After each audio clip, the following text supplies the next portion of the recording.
আজ প্রদীপ আর সুনিতার বিয়ে হয়েছিল। দুজনের এটা লাভ ম্যারেজ ছিল, আর দুজনে নিজেদের বিয়েতে খুব খুশি ছিল। প্রদীপের ড্রাইভার খুব দ্রুত গতিতে প্রদীপের গাড়ি ড্রাইভ করছিল, যে কারণে গাড়ি অনেকবার ডিসব্যালেন্স হচ্ছিল। তখনই প্রদীপ ওকে থামিয়ে বলল, আরে ও ড্রাইভার দাদা, আজকে বিয়ের প্রথম রাত, মেরেই দেবে নাকি? একটু আস্তে চালাও। আরে সাহেব, এই যে শর্টকাট আপনি বলেছেন সেটা একটা ভুতুড়ে মন্দির হয়ে পেরোতে হয়। আর সবাই বলে ওই মন্দিরের আশেপাশে ডাইনি ঘুরে বেড়ায়, যে আসা যাওয়া করা লোকেদের নিজের বশে করে নেয়, না হলে তাদের সঙ্গেই চলে যায়। বাহ, গল্পটা তো খুব ভালো, কিন্তু আফসোস এরকম গল্প অনেক শুনেছি, তাই এইসব এখন ছেলে খেলা মনে হয়। তখনই সুনিতা ওকে থামিয়ে বলল, প্রদীপ, তোমার মাথায় কি একটুও বুদ্ধি নেই? এরকম নির্জন এলাকায় এভাবে ভূত প্রেতের মজা মোটেই ওড়াতে নেই। দেখলে তো ড্রাইভার দাদা, তোমার কারণে এখন ম্যাডামের কাছে বকা খেতে হচ্ছে আমাকে। তখনই গাড়ি ওই ভুতুড়ে মন্দিরের কাছ দিয়ে পেরোতে লাগলো, আর ঠিক সেই সময় কি জানে গাড়িটার কি হয়ে গেল, যে গাড়ি নিজের থেকেই আস্তে হয়ে বন্ধ হয়ে যায়। ওহো, এটা কি করছো ভাই? যদি এইসব তুমি আমাদেরকে ভয় দেখানোর জন্য করে থাকো, তাহলে মনে রেখো আমি তোমার চাকরি খেয়ে ফেলবো। আরে কি সাহেব, আপনিও ভয়ের চোটে আমার নিজের প্রাণটা হুলুস তুলুস করছে। এরকম অবস্থায় আমি আপনাকে ভয় দেখানোর কথা ভাবতেও কি করে পারি? আর এই গাড়িটাকে এখানে এসে বন্ধ হওয়ার ছিল। আচ্ছা, তুমি বলেছিলে এটা কোনো মন্দির, তাই না? আচ্ছা, কোন দেবতার এখানে পুজো করা হয়? বলা তো উচিত নয়, কিন্তু আপনি জিজ্ঞেস করছেন বলে বলছি। এই মন্দির কাল ভৈরবের। নতুন নতুন বিয়ে করা জোড়া তাদের বিবাহিত জীবনের সুখের জন্য এখানে আসে, কিন্তু শুধু সকালে। সূর্য ডোবার পর এখানে কেউ যায় না। সেই জন্য আমি আপনাকে শর্টকাটের জন্য মানা করছিলাম, কিন্তু আপনি শুনলেনই না। আরে বাহ, যদি এটা কোনো মন্দির হয়, আর বিশেষ করে বিবাহিত জোড়ের জন্য, তখন তো আমাদের যাওয়া উচিত। প্রদীপ, তুমি পাগল হয়ে গেছো নাকি? তোমার কি মাথা খারাপ হয়ে গেছে? আমরা এখন মাঝ রাতে মন্দিরে যাব? আচ্ছা, তার মানে তুমি এটা চাও না যে আমাদের বিবাহিত জীবন সুখে কাটুক? না, আমি এরকম মোটেই বলছি না, কিন্তু কিন্তু কিছু না, তুমি এসো, আমি তোমার সঙ্গে আছি তো। আরে আমার মালিক, ওখানে যাবেন না, ওই ডাইনি এরই অপেক্ষায় থাকে। প্রদীপ ওই ড্রাইভারের কথাটাকে একেবারে এড়িয়ে দিয়ে সুনিতার সঙ্গে গাড়ি থেকে নেমে পড়ল আর মন্দিরের দিকে এগিয়ে চলে গেল। ওর নজর মন্দিরের দরজায় পড়ে যায়, যেটা দেখে এমন মনে হচ্ছিল যেন এটা কোনো 500 বছর পুরনো একটা দরজা, কারণ ওই পুরো দরজায় জং ধরে গেছিল। মন্দির তো বাইরে থেকে খুব ইন্টারেস্টিং লাগছে, চলুন ম্যাডাম, ভেতরে গিয়ে দেখা যাক। প্রদীপ, আমার এই জায়গাটা কিছু ঠিক লাগছে না। প্লিজ আমার কথা বোঝো। সুনিতা প্রদীপকে থামানোর চেষ্টা করে, কিন্তু প্রদীপ থামলই না আর ভেতরে চলে যায়। কিন্তু তখনই সুনিতার মনে পড়ে যায় যে ওর বাবা ওকে একটা শক্তিশালী তাবিজ দিয়েছিল, যেটা ওর ব্যাগে রয়েছে। প্রদীপ, মনে আছে বাবা আশীর্বাদ হিসেবে একটা তাবিজ দিয়েছিল? আমার মনে হয় আমাদের ওটা নিয়ে নেওয়া উচিত। ঠিক আছে, তুমি গাড়ি থেকে ওটা নিয়ে এসো, ততক্ষণ আমি ভেতরে তোমার অপেক্ষা করছি। এই বলে প্রদীপ মন্দিরের ভেতরে চলে যায়। সুনিতার ওই সময় নিজের চারিপাশে একটা অদ্ভুত রকমের ছায়া অনুভব হয়ে চলেছিল। এই কারণে ও আস্তে আস্তে ভয় পেয়ে আবার গাড়ির দিকে ফেরত যেতে লাগলো। অন্যদিকে প্রদীপ কারোর কিছু পরোয়া না করে মন্দিরের ভেতরে প্রবেশ করে ফেলল।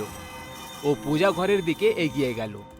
ও যখনই পুজো ঘরে প্রবেশ করল, মন্দিরের ঘণ্টাগুলো নিজের থেকেই একে অপরের সঙ্গে টক্কর খেতে শুরু করে দিল, যেমনটা আরতি করার সময় হয়।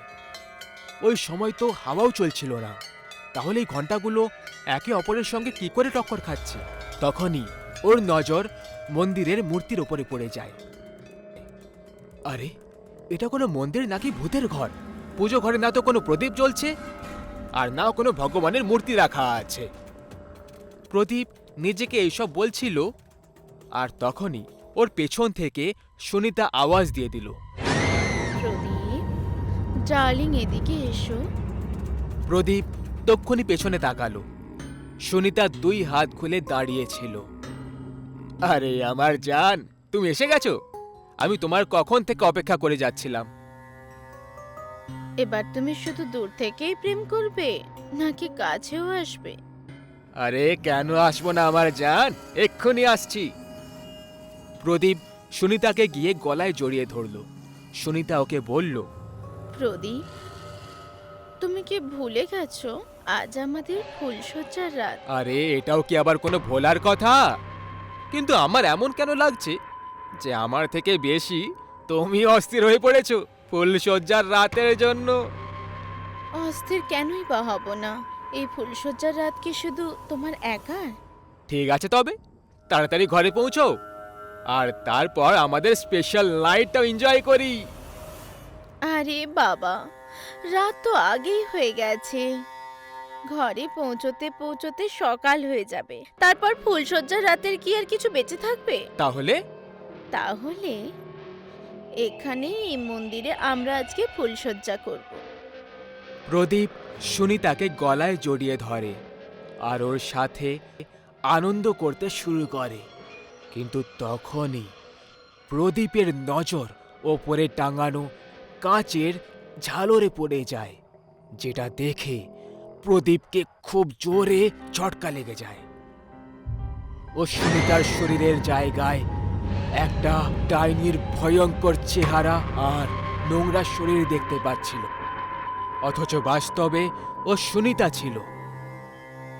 প্রদীপ বুঝতে পেরে যায় যে ও নিজের ফুলসজ্জা সুনিতার সঙ্গে নয়, বরং কোনো ডাইনির সঙ্গে মানাচ্ছে।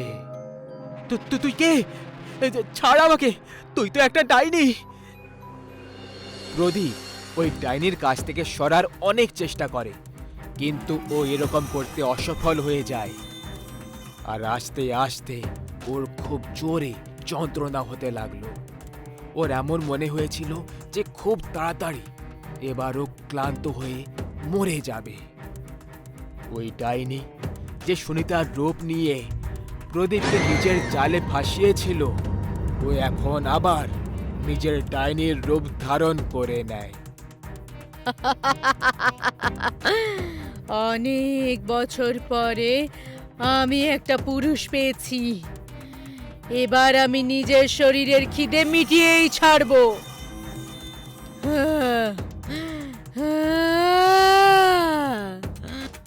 প্রদীপ যন্ত্রণায় ছটফট করতে লাগলো। সৌভাগ্যক্রমে তখনই ওখানে সুনিতা পৌঁছে যায়। প্রদীপ, এ তুমি কি করছো? সুনিতা প্রদীপকে ওই ডাইনির সঙ্গে একসাথে শুয়ে থাকতে দেখে ফেলে। ও তক্ষুনি নিজের তাবিজটা প্রদীপের দিকে ছুঁড়ে দেয়, যে জন্য ওই ডাইনি পুড়ে যেতে লাগলো আর প্রদীপকে মুক্ত করে দিল। তারপর প্রদীপ আর সুনিতা দৌড়তে দৌড়তে গাড়ির দিকে চলে যায়, যেখানে তাদের ড্রাইভার গাড়ি স্টার্ট করে দেয়। শুরুতে তো গাড়ি স্টার্টই হচ্ছিল না, কিন্তু প্রার্থনা করার পরে গাড়ি স্টার্ট হয়ে গেল আর ওরা সবাই ওখান থেকে তাড়াতাড়ি কেটে পড়ল। যখন ওই এলাকাটা শেষ হলো, তখন প্রদীপ সুনিতাকে সব কিছু খুলে বলে, আর তারপর ওদের ড্রাইভার ওদেরকে বলল, সাহেব, এই জন্য আমি আপনাকে মানা করেছিলাম। আপনারা শহরের লোক, আপনারা এখানে সত্যি জানেন না, কিন্তু এখান থেকে যারা আসা যাওয়া করে আর যারা এখানে বসবাস করে এই কথাটা জানে যে এখানে কামুকতার ক্ষুধার্ত ডাইনি বসবাস করে, যেখানে সব পুরুষদেরকে সুন্দর কন্যা আর তাদের স্ত্রীর রূপে দেখা দেয় আর তাদের সঙ্গে নিজের ফুলসজ্জার রাত কাটায়। আর তারপর তাদেরকে মেরে এই মন্দিরের ছাদে এনে ঝুলিয়ে দেয়। সবাই বলে এই ডাইনির ফুলসজ্জা অসম্পূর্ণ রয়ে গেছিল, যে কারণে এ আজও নিজের ফুলসজ্জা পুরো করতে চায়, কিন্তু আজ অবধি করতে পারেনি। এই জন্য এখান থেকে যারা পার হয় আজকেও তাদের উপর কড়া নজর রাখে। মেঘা অনেকদিন পর তার বান্ধবীদের সঙ্গে দেখা করার জন্য গ্রামে যাচ্ছিল। ও ট্রেন অনেক রাতে গ্রামের স্টেশনে পৌঁছল। ওই ট্রেন থেকে নামলো আর আশেপাশে রিক্সা বা ট্যাক্সি খুঁজতে লাগলো। স্টেশন একেবারে নির্জন ছিল। মেঘা দূর দূর পর্যন্ত কোনো মানুষজনকে দেখতে পাচ্ছিল না। ও একটু অস্থির হয়ে পড়ল। অনেক খোঁজার পর ও একটা রিক্সা দেখতে পেল, যার ভেতরে তার ড্রাইভার ঘুমোচ্ছিল। মেঘা ওই রিক্সাওয়ালার কাছে গেল। শুনুন দাদা, কি হয়েছে? আসলে আমি গ্রামে যাব। ড্রাইভার চোখ খুলে মেঘার দিকে তাকালো আর হঠাৎ করে ভয় পেয়ে চিৎকার করতে লাগলো, ডাইনি, ডাইনি, ডাইনি, ডাইনি, আমাকে যেতে দাও, আমি কিছু করিনি। চিৎকার করতে করতে মেঘার থেকে দূরে যেতে লাগলো। এ আপনি কি বলছেন? আপনি ভয় পাবেন না, আমি কোনো ডাইনি নই। দাঁড়ান। ড্রাইভার শান্ত হয়ে আস্তে আস্তে মেঘার কাছে আসতে লাগলো। আপনি ডাইনি নয় তাহলে কে আপনি? আমি শহর থেকে এসেছি। এই গ্রামে আমার বান্ধবী থাকে। আপনি কি আমায় গ্রাম অবধি ছেড়ে দিতে পারবেন? যদি আমি আপনাকে গ্রাম অবধি ছাড়তে যাই তাহলে ওই ডাইনি আমাকে ছাড়বে না। ডাইনি? কে ডাইনি? লাল শাড়ি পরে থাকা ডাইনি। আপনি চিন্তা করবেন না, আমি আপনার সাথে আছি। চলুন আপনি। আপনি সাথে আছেন সেই জন্যই তো ভয় লাগছে। আপনি লাল রং পরে রয়েছেন, যেটা ডাইনির মোটেই পছন্দ নয়। গ্রামে যদি কেউ লাল রঙের কাপড় পরে বেরোয় তাহলে ডাইনি তার শরীরকে 2 টুকরোতে ভাগ করে মাটির নিচে পুঁতে দেয়। এইসব শুনে মেঘা একটু ভয় পেয়ে গেল, কিন্তু তারপর নিজেকে সামলেও বলল, দেখুন, কথাটা বুঝুন। এত রাতে আমি হেঁটে যেতে পারবো না, আর এখানে অন্য রিক্সাও নেই। দরকার হলে বেশি টাকা নিয়ে নিন, কিন্তু প্লিজ এখান থেকে চলুন। ঠিক আছে, কিন্তু আমি আপনাকে গ্রামের বাইরে একটা মন্দির আছে সেখানেই ছাড়বো, তারপর আপনাকে একা যেতে হবে। ঠিক আছে, চলুন। মেঘা কোনো রকমে মেনে নিল আর দুজন গ্রামের দিকে এগিয়ে চলল। কিছুক্ষণের মধ্যেই ওরা মন্দিরের কাছে পৌঁছলো। মেঘা ড্রাইভারকে টাকা দিল আর ড্রাইভার মন্দিরে হাত জড়ো করে ওখান থেকে চলে গেল। মেঘা একা হয়ে গেল। ও গ্রাম দেখতে পাচ্ছিল, কিন্তু ডাইনির গল্প শুনে ও একটু ভয় পেয়ে গেছিল, কিন্তু সাহস করে ও গ্রামের দিকে এগোতে থাকলো। মেঘা সড়কে হাঁটছিল, ততক্ষণে ও পেছন থেকে কাউকে অনুভব করল। ও ঘাবড়ে পেছনে দেখল, তখন ওখানে কেউই ছিল না। ওর চোখ মাটির দিকে পড়ল আর ভয়ের চোটে গা দিয়ে ঘাম ঝরতে শুরু করল। মাটিতে লাল রক্তে পায়ের চিহ্ন ছিল, যেটা ওর পেছনে পেছনে আসছিল। মেঘা নিজের পা তুলে দেখল, তখন পা দুটো একদম পরিষ্কার ছিল। মেঘা ভয় পেয়ে উল্টো পায়ে হাঁটতে শুরু করে দিল, কিন্তু সেই পায়ের চিহ্ন ওর কিছু করতে থাকলো। মেঘা থেমে গেল। ওই চিহ্ন চলতে চলতে ওর পাশে এসে থেমে যায়। মেঘা ওখান থেকে যাওয়ার জন্য ঘুরল, আর যখনই ঘুরে দেখল ওর কাঁধের ওপর একটা রক্তে লথপথ হাত পড়ে যায়। মেঘা এত বেশি ভয় পেয়ে গেল যে ও চিৎকার করতে করতে গ্রামের দিকে পালাতে লাগলো। মেঘা চিৎকার করতে করতে গ্রামের দিকে পৌঁছলো। আমায় বাঁচাও, ওই ডাইনি আমায় মেরে ফেলবে, আমায় বাঁচাও। অনেকজন লোক তাদের ঘর থেকে বাইরে চলে আসে। মেঘার বান্ধবীরাও বাইরে চলে এলো। মেঘা ওর বান্ধবীকে তার ঘরের বাইরে আসতে দেখলো আর পুরো জোর লাগিয়ে ও ঘরের ভেতরে দৌড়লো। ওর বান্ধবীও ওর পেছনে দৌড়ে ঘরের ভেতরে চলে গেল। তুই লাল রং পরে কেন এসেছিস গ্রামে? ভুলটা আমারই ছিল, তোকে এখানে ডাকাই উচিত হয়নি। একটা কাজ কর, তুই পালিয়ে যা গ্রাম থেকে, না হলে এই ডাইনি তোকে ছাড়বে না, আমার স্বামীর মতো তোকেও মেরে ফেলবে।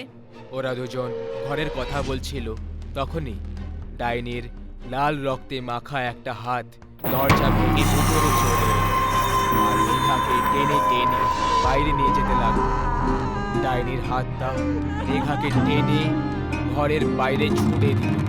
ও কিছুই বুঝতে পারছিল না যে এসব কি হচ্ছে।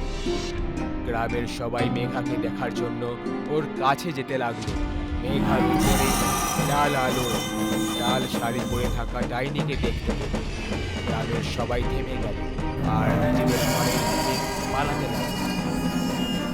ডাইনির রূপ খুবই মারাত্মক লাগছিল। পুরো শাড়ি রক্তে লথপথ হওয়ার কারণে ওই রক্তের ফোঁটা মেঘার শরীরে পড়ে যাচ্ছিল। মেঘার চেহারা রক্তে লাল হয়ে গেছিল। আমি তোমাদের কতবার বলেছি যে এই গ্রামে কেউ যেন লাল রঙের কাপড় পরে না আসে, কিন্তু তোমরা আমার কথাই শোনো না। এখন এই মেয়েটা প্রাণে মরবে।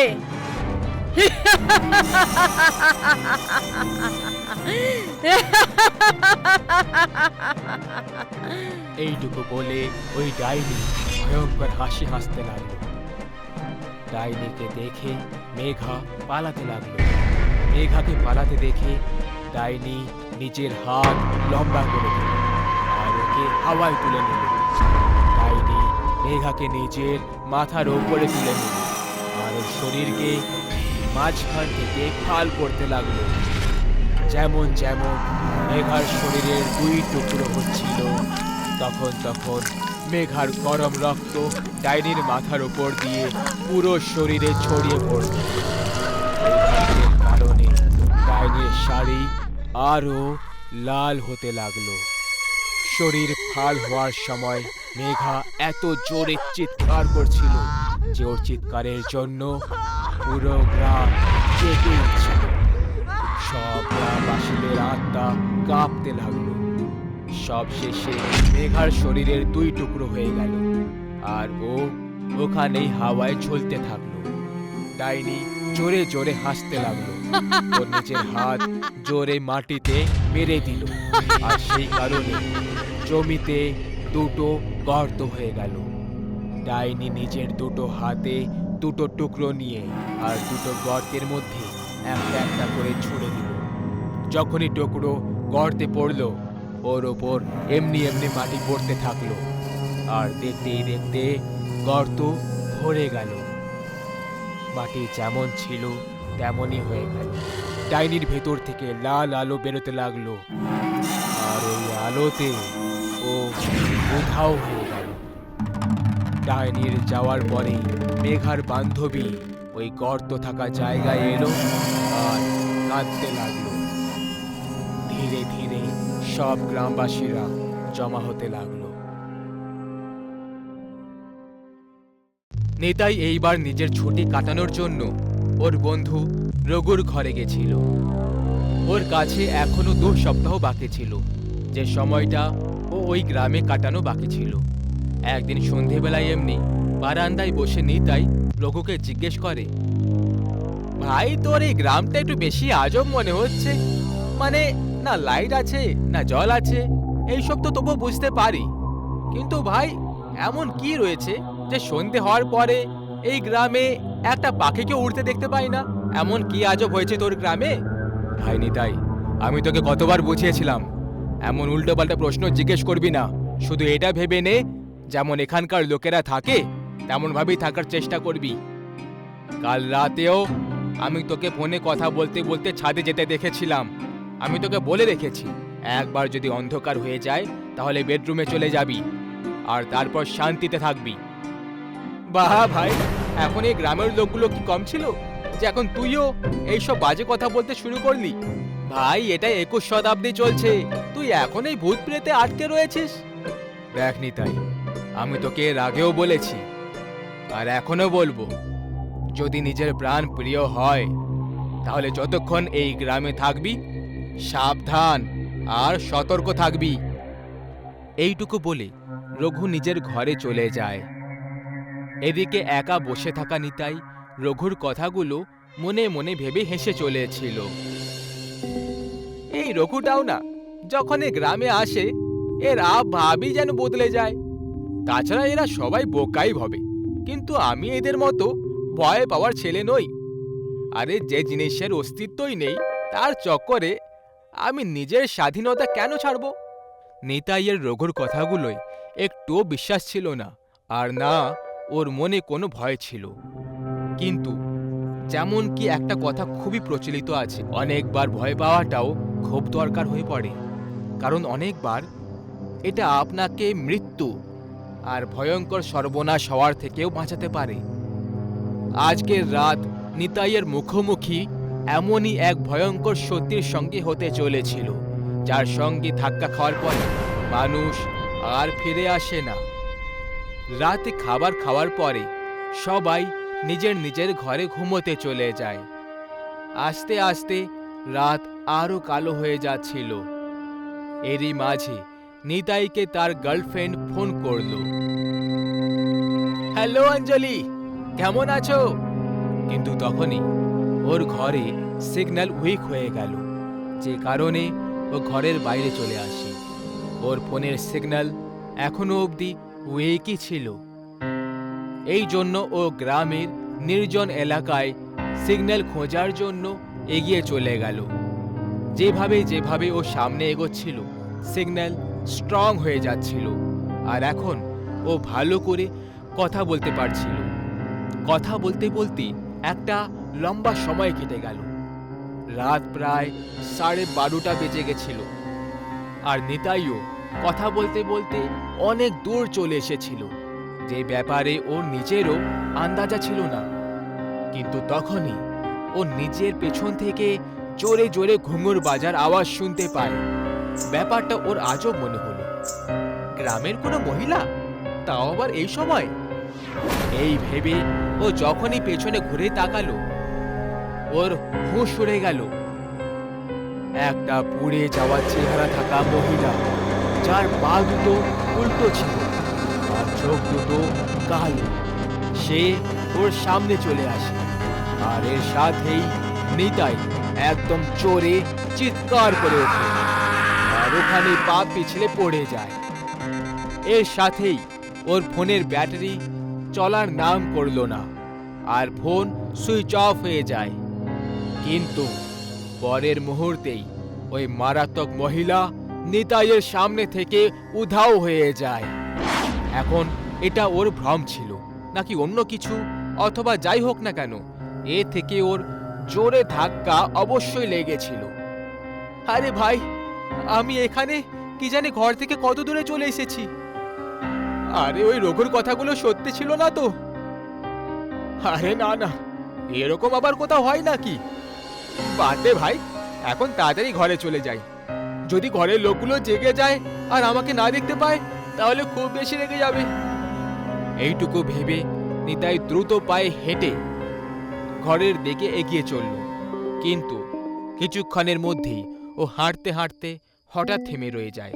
এটা দেখে যে সামনে একটা গাছের সামনে একটা উল্টো পা থাকা মহিলা স্থির হয়ে দাঁড়িয়ে আছে। যদিও ওখানে ঘন কুয়াশা ছিল, কিন্তু চাঁদের আলোয় নিতাই ওই উল্টো পাগুলো পরিষ্কার দেখতে পাচ্ছিল, যেগুলো কোনো মহিলার ছিল। ওই মহিলা গাছের সঙ্গে চিপকে নিতাইয়ের ঠিক উল্টো দিকে দাঁড়িয়েছিল, যে কারণে ও তার চেহারা দেখতে পাচ্ছিল না। এইবার আবার ওর সন্দেহ হতে লাগলো যে কোথাও এটা ওর ভ্রম নয় তো। কিন্তু এইবার যেটা ও দেখতে পেল সেটা ওর ভ্রম নয়, একটা মারাত্মক সত্যি ছিল। এরপরে ও আবার পেছনে মুড়ে যায় আর নিজের রাস্তা বদলে দেয়, আর অন্য রাস্তা দিয়ে ঘরের দিকে এগোতে শুরু করে। এই রাস্তা একটা কাঁচা সড়কের মতো ছিল, যেটা একদম নির্জন আর কালো অন্ধকারে ঢাকা হয়েছিল। নিতাই ভয় পেয়ে ক্রমাগত ওই রাস্তা দিয়ে সামনে এগোচ্ছিল, কিন্তু আরো একটা কথা ছিল যে ও নিজেই জানতো না যে এই রাস্তা আসলে কোন দিকে নিয়ে যাবে। কারণ ও এখন এই গ্রামের বাসিন্দা নয়, তাই এই বিষয়েও খুব কম জানতো, এখানকার লোকেদের আর এখানকার সড়কের ব্যাপারে। ও শুধু এমনি হেঁটে চলেছিল, কারণ মেন রোডে ওই ডাইনি ঘাত লাগিয়ে বসেছিল। নিতাই ওই কাঁচা রাস্তা দিয়ে অনেক এগিয়ে চলে এসেছিল, আর তখনই হঠাৎ ওই রাস্তাটা শেষ হয়ে যায়। এটা দেখে ওর হুঁশ উড়ে যায়, আর তখনই হঠাৎ করে সামনে থেকে সেই মহিলাই প্রকট হয়ে যায়, যাকে ও এক্ষুনি চৌমাথায় দেখেছিল। নিতাই ভয় পেয়ে একেবারে কাঁপতে শুরু করে। ওর একটুও সাহস হচ্ছিল না, যার দ্বারায় ও ঠিক করে দাঁড়াতে পারত। তখনই ওই উল্টো পাওয়ালা ডাইনি একটা ভয়ঙ্কর আওয়াজ দিয়ে বলে উঠল, তুই কি এই গ্রামে মাঝরাতে ঘুরে বেড়ানোর ফলটা জানিস না? এর ফল শুধু মৃত্যু রে, মৃত্যু। এর জন্য তুই তৈরি হয়ে যা।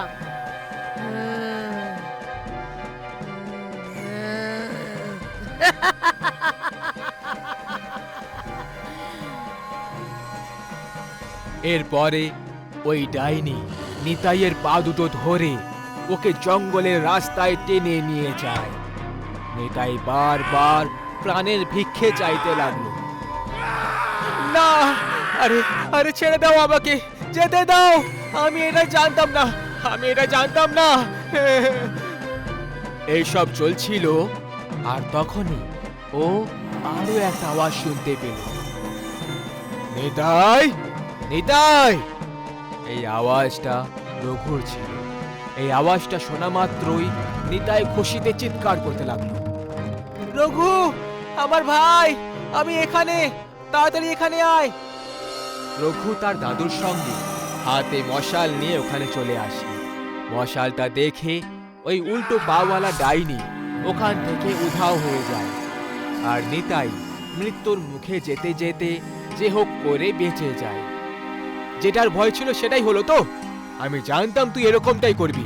সে তো ধন্যবাদ জানা তোর গার্লফ্রেন্ডকে, যে কল কাট হওয়ার আগেই তোর চিৎকার শুনে নিয়েছিল আর তখনই আমাকে কল করলো, আর আমরা এখানে পৌঁছলাম। তাহলে আজ তো তোর জীবনের চ্যাপ্টার শেষ হয়ে গেছিল।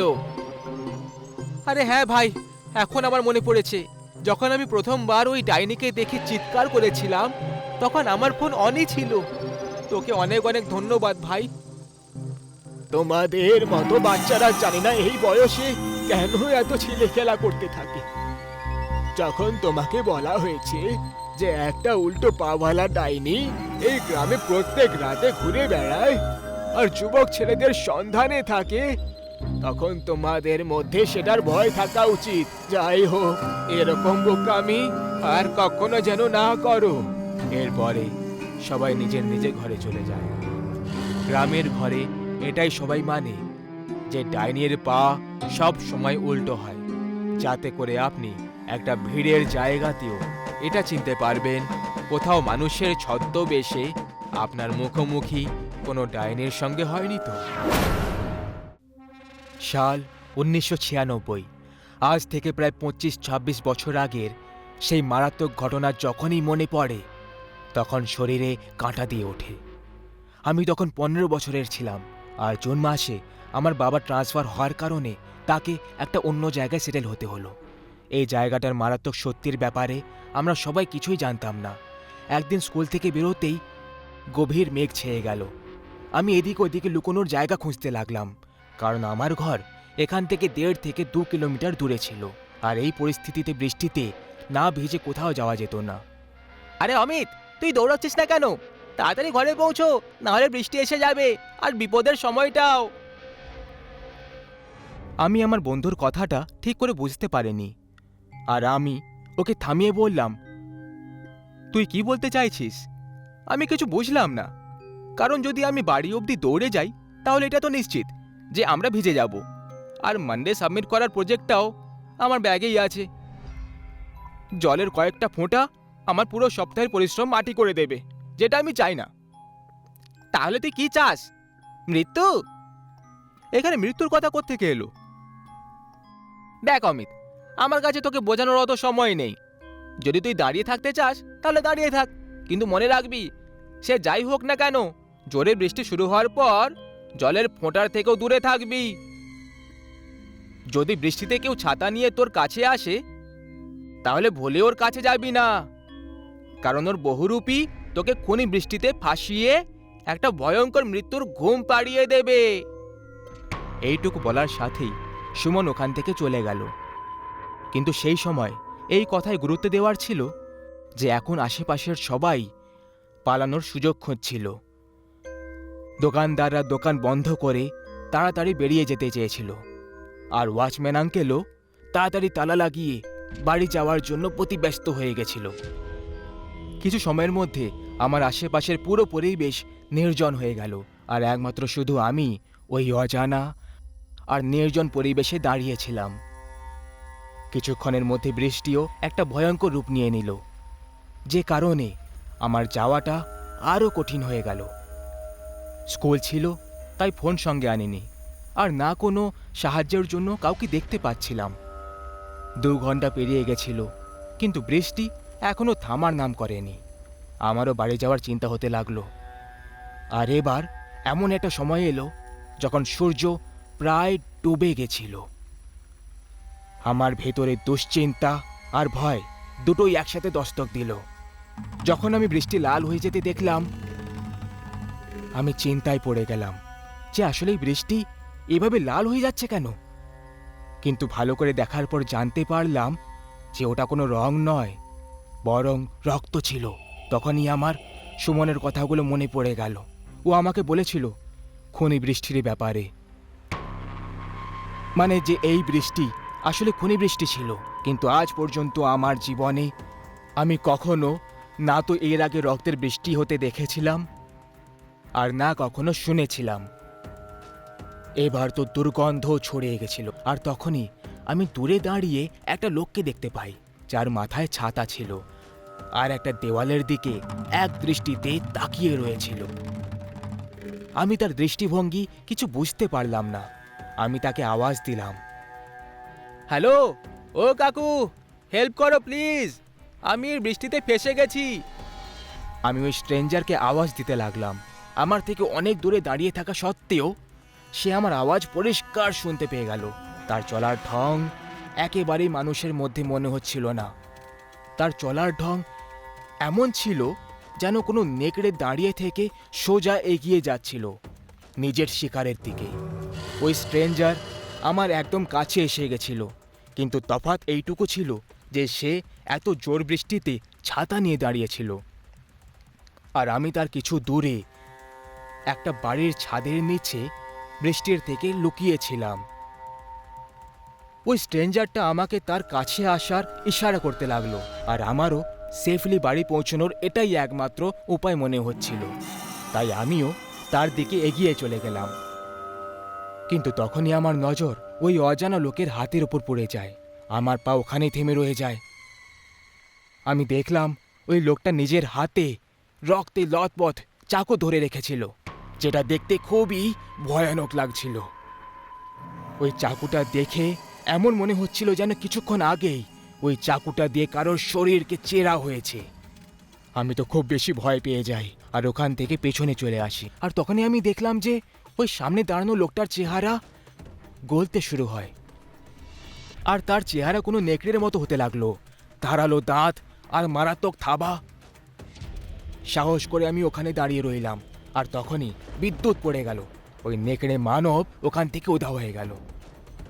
কিন্তু তখনই আমি একটা লোককে দেখতে পেলাম যে এখনো পর্যন্ত নিজের দোকানেই ছিল। হয়তো আমার মতোই সে ওই খনি বৃষ্টিতে ফেসে গেছিল। আমি তার থেকে দূরে ছিলাম, তবু আমি সবকিছু পরিষ্কার দেখতে পাচ্ছিলাম। ওই লোকটা যেই না ঘুরে তাকালো, ওই নেকড়ে মানব তার পেছন থেকে হঠাৎ করে হাজির হয়ে যায়। এটা সেই ছিল যে কিছুক্ষণ আগে আমাকে ফাঁসানোর চেষ্টায় ছিল। ওই নেকড়ে মানবকে দেখেই ওই লোকটা নিজের সন্তুলন হারিয়ে ফেলে, আর না কিছু ভেবে চিনতে ওই ছায়া থেকে খনি বৃষ্টিতে ভিজতে ভিজতে পালাতে লাগলো। কিন্তু তখন আমার নজর সেই লোকটার থেকে সরে গিয়ে ওই নেকড়ে মানবের উপর পড়ে গেল। আমি তার চেহারায় একটা শয়তানি হাসি দেখতে পাই, আর তাকে দেখে এমন মনে হচ্ছিল যেন তার কোনো উদ্দেশ্য পুরো হতে চলেছে। কিন্তু আশ্চর্যের বিষয় এটা ছিল যে একবার ওই শয়তানটা ওই লোকটার পিছু করেনি, না তার উপর হামলা করলো।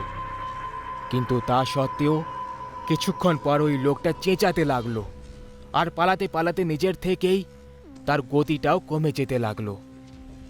সে এমনি এমনি শুকিয়ে যেতে লাগলো, আর কিছুক্ষণের মধ্যে তার শরীরের নাড়ি ভড়ি বাইরে বেরোতে লাগলো, আর রাস্তাতেই পড়ে গিয়ে অজ্ঞান হয়ে গেল সে। যেখানে কিছুক্ষণ আগে তাকে 70 কিলো বলে মনে হচ্ছিল, সত্যি বলতে এখন তার ওজন 10 কিলোর থেকে একটু বেশি হবে না। তখনই দূর থেকে সেই নেকড়ে মানব দৌড়ে দৌড়ে ওখানে পৌঁছলো, আর ওই লোকটাকে টেনে টেনে জঙ্গলে নিয়ে চলে যায়। আমি আরও একটা জিনিস দেখলাম, ওই লোকটাকে টানতে টানতে যখন ওই নেকড়ে মানব জঙ্গলে নিয়ে যাচ্ছিল, তখন তার সাথে কয়েক লোকও ছিল যারা একেবারে শুকনো আর মারাত্মক দেখাচ্ছিল। তারা আমার থেকে দূরে চলে যাচ্ছিল, কিন্তু ক্রমাগত আমার দিকেই তাকিয়ে রয়েছিল। সময় খারাপ ছিল, কিন্তু ভাগ্যটা ভালো। ওই খনি বৃষ্টি একটা সময় পরে থেমে গেল। তখন কোথাও গিয়ে আমি একটু শান্তিতে নিঃশ্বাস নিলাম, কারণ এতক্ষণ আমার সাহস আর মেনে গেছিল। আমি বাড়ি পৌঁছলাম, তখন ঘড়িতে রাত 8টা বাজে। বকা তো খুব খেলাম, কিন্তু সত্যি বলবো যে আজকের এই ঘটিত ঘটনা সেই সময় বলাটা ঠিক মনে হচ্ছিল না। পরের দিন আমার বন্ধু সুমনের বাড়ি গেলাম আমার সাথে ঘটা এই গল্প বলতে। সুমন, সুমন, বাইরে আয়, তোর সাথে কিছু কথা আছে। আমার ডাক দেওয়ার কিছুক্ষণ পরে সুমনের বাড়ি থেকে একটা বুড়ি মহিলা বেরিয়ে আসে। কে বাবা তুমি? কার সাথে দেখা করতে চাও? আমি জবাব দিলাম, সুমন। এটা শোনার পর ওই বুড়ি মহিলার চোখে জল চলে এলো। সুমন, চলে যাও। সুমন এখন তোমার সঙ্গে কখনো দেখা করবে না, যাও। কি? কিন্তু কেন? কারণ কাল ওই অভাগা বৃষ্টি আমার সুমনের প্রাণ কেড়ে নিয়েছে, গিলে নিয়েছে আমার নাতিকে ওই অভাগা বৃষ্টি। এখন আমি একটু একটু এই জিনিসটাকে রিলেট করতে পারছিলাম, কারণ কাল বৃষ্টি শুরু হওয়ার কিছু সময় আগে বেরিয়ে চলে গেছিল। আমি গভীর চিন্তায় ডুবে গেলাম, আর ওনাকে ওই খনি বৃষ্টির সত্যিটা জিজ্ঞেস করলাম। ঠাম্মা, আচ্ছা এই গ্রামে বৃষ্টির রং লাল কেন হয়? বৃষ্টির জলের সঙ্গে কি পড়ে? এই অভাগা গ্রামটা গত 150 বছর ধরে অভিশপ্ত। কথায় বলে এক সময় এই গ্রামে হঠাৎ এক দুর্ভিক্ষ হয়েছিল, যেখানে বৃষ্টি ঠিক সময় না হওয়ার কারণে এই গ্রামের অনেক কৃষকরা আত্মহত্যা করেছিল। আর তখন একটা অভাগা কালের আগমন হলো। এই গ্রামের থেকে এক পুরনো শত্রুতা থাকার জন্য একটা তান্ত্রিক তার চাকর, যে একটা শিষ্য ছিল, তাকে মানবের ছদ্মবেশে এখানে পাঠায়, যে মানুষদের শরীর থেকে রক্ত উধাও করে দিত। কিন্তু অনেক পুজো পাঠ করার পর এই বিধিটাকে নিয়ন্ত্রণে আনা হলো, আর শেষে এটা ঠিক হলো যে এই গ্রামে কখনো এমন বৃষ্টি হবে না যে সময় কোনো কাজ করা সম্ভব। লোকেদের হিসেবে গ্রাম অভিশপ্ত হয়ে গেছে, আর এই কারণে বছরের 6 মাস এই গ্রামে বৃষ্টি হয়। কিন্তু সেই বৃষ্টি জলের নয়, বরং রক্তের হয়, যেটাকে আতঙ্কের জগতে খুনি বৃষ্টি বলা হয়ে থাকে।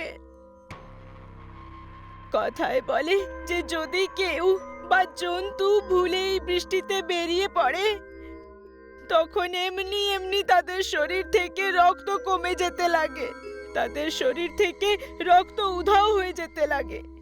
আর যতটা সময় ওই খুনি বৃষ্টির ফোঁটায় সময় কাটায়, ততক্ষণ ধরে তার শরীর থেকে ক্রমাগত রক্ত উধাও হয়ে সেই নেকড়ের শরীরে চলে যায়, যেটা তাকে আরো শক্তিশালী করে দেয়।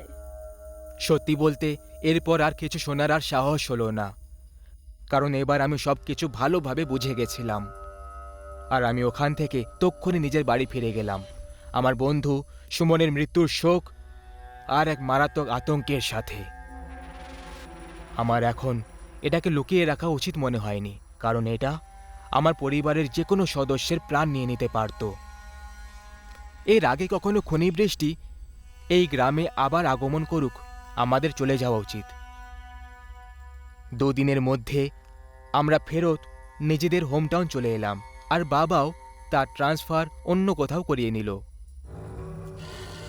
এই ঘটনাটা আমি নিজের জীবনের সব থেকে সুখের আর ভয়ানক সময় যুক্ত করব, কারণ আজ এত বছরের পরেও এই ঘটনার গন্ধ আমি আজও অনুভব করি। শীতকাল চলছিল, আর আজকে দীপঙ্কর একদম ভোরে 3টের সময় নিজের হাতে বালতি নিয়ে জমিতে পৌঁছে গেল। দীপঙ্কর প্রতিদিন একদম ভোর সকালে উঠে তার জমিতে যেত, সেচাই করত, ফসলগুলোকে আলাদা করত, আর পুরো দিন জমির কাজকর্মে কাটিয়ে দিত। ওর দিনচর্চা কিছুটা এই ধরনেরই ছিল। দূর দূর পর্যন্ত পরিবেশ একদম নির্জন হয়ে যেন হারিয়ে গেছিল। চারিদিকে অন্ধকার নিজের রাজত্ব করে রেখেছিল।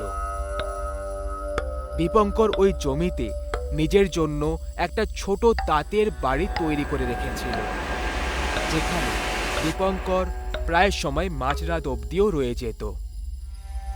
আর ও তার বাড়ির ছোট বাল্বটাকে যখনই জ্বালালো, দীপঙ্করের চোখ ওর থেকে 200 মিটারের দূরত্বে দাঁড়িয়ে থাকে এক মহিলার ওপর পড়ে গেল, যে জমির একেবারে মধ্যিখানে গভীর গর্ত খুঁড়ছিল।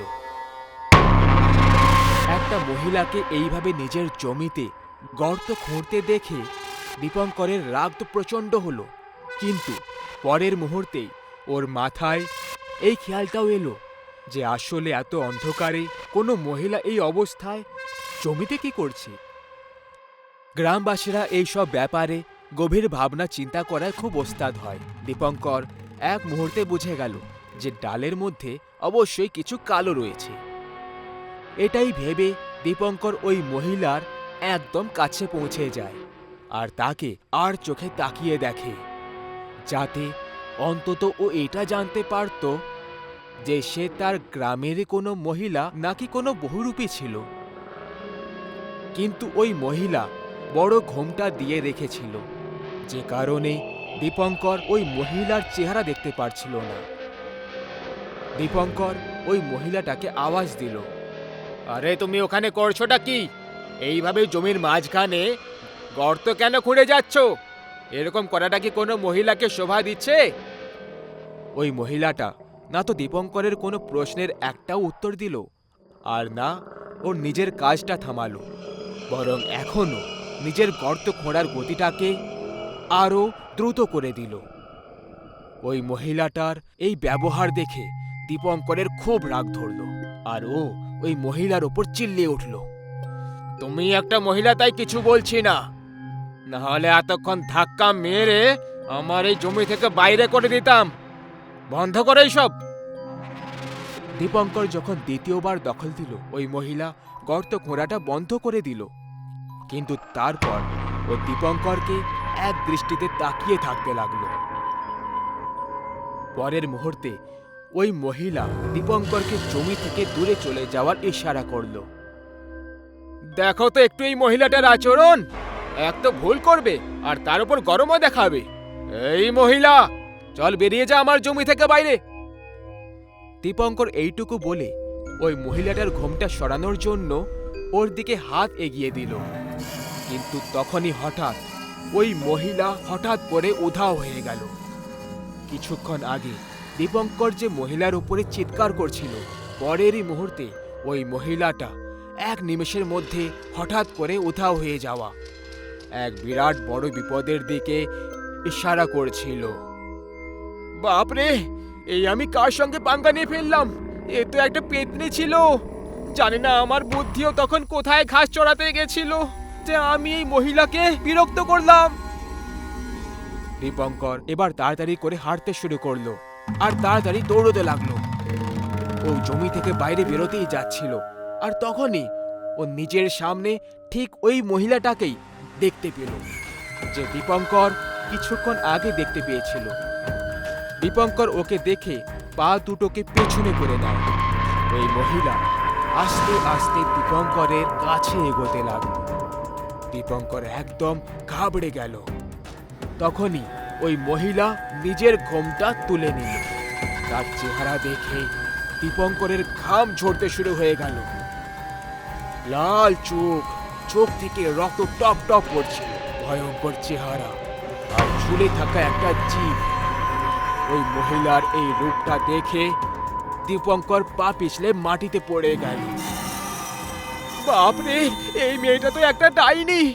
আমাকে ছেড়ে দাও, আমাকে মেরো না, আমার ঘরে বউ বাচ্চা রয়েছে।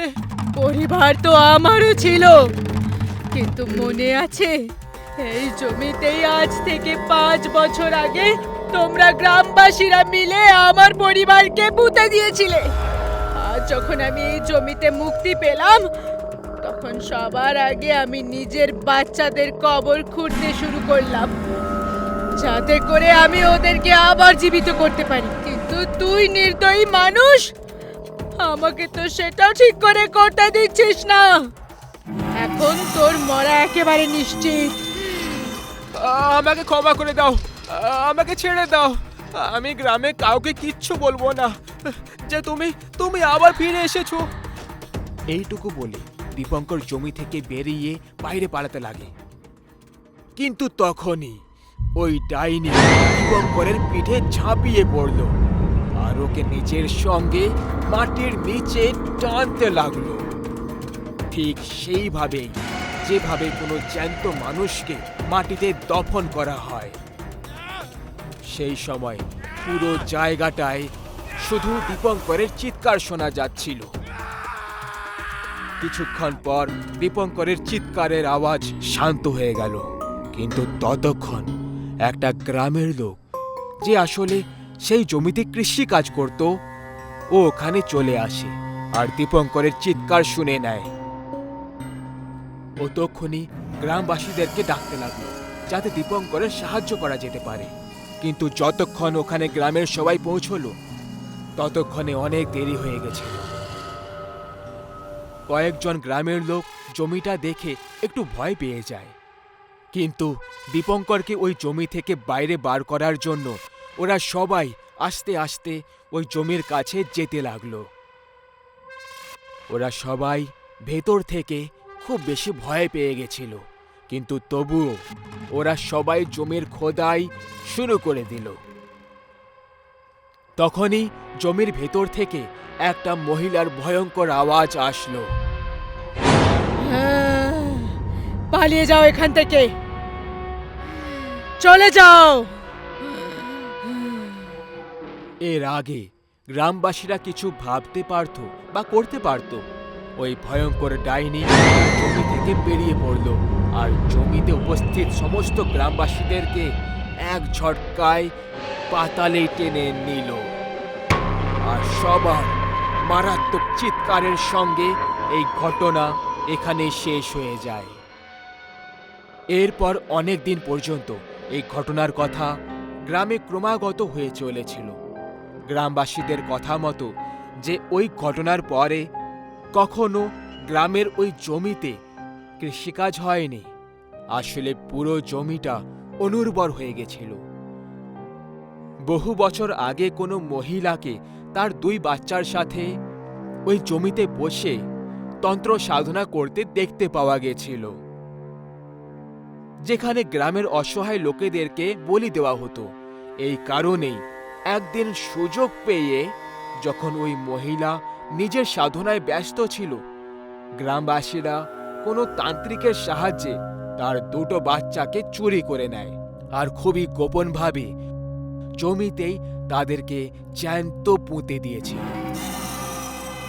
এরপরে গ্রামবাসীরা ওই মহিলাটাকেও বেঁধে দিল আর ওই জমিতেই দফন করে দিল। আর 5 বছর পর ওই জমি থেকেই ওই মহিলাটাই ডাইনি হয়ে বেরিয়ে পড়ে। আর আজকে ওই ডাইনি সেই জমিতেই বসবাস করছে। সে ওই জমিতে বন্দী হয়ে রয়ে গেছে, যে কারণে সে ওই জমি থেকে বাইরে আসতে পারবে না। কিন্তু ইতিহাস সাক্ষী আছে, যে কেউ ওই জমির নিকটে গেছে দ্বিতীয়বার কখনো ফিরে আসেনি।